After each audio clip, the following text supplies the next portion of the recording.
लहसुन, प्याज, सब्ज़ मिर्च जो मैंने पीस के रखी थी वो मैंने हंडिया में डाली। साथ में मैंने घी ऐड कर दिया और इसको हम फ्राई होने के लिए रख देंगे।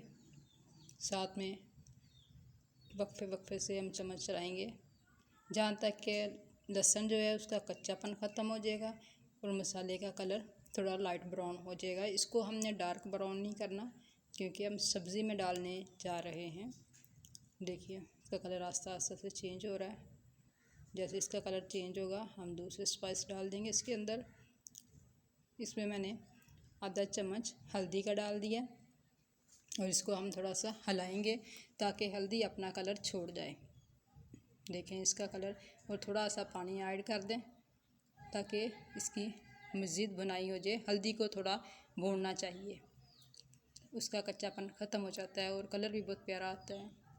साथ में मैंने कुटी हुई लाल मिर्च के 2 चम्मच डाल दिए हैं और इसको हिलाएंगे थोड़ा सा।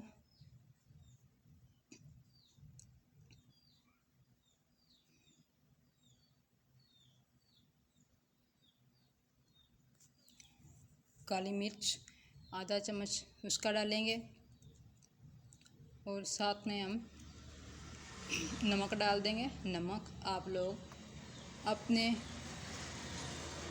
ज़रूरत के मुताबिक डाल सकते हैं। कुछ लोग ज़्यादा नमक खाते हैं, कुछ कम खाते हैं। वैसे मैंने 1½ टेबल स्पून जो है वो डाल दिया है। अब इसकी अच्छी तरीके से हम बुनाई करेंगे ताकि मसाला यकजान हो जाए। अब देखें माशाल्लाह कितना खूबसूरत सा कलर आ गया है और इसकी बुनाई भी हो रही है अच्छे तरीके से। अब इसमें मैं टिंडे डाल दूँगी जो कि मैंने पहले से धोकर, छीलकर, धोकर, काट कर रख लिए थे। ना तो मैंने ज़्यादा मोटे काटे हैं और ना ही ज़्यादा बारीक काटे हैं, तो दरमियाने साइज़ में मैंने काट लिया। अब इनको अच्छे से मिक्स करेंगे जहाँ तक कि मसाले में ये कोट हो जाए अच्छे तरीके से।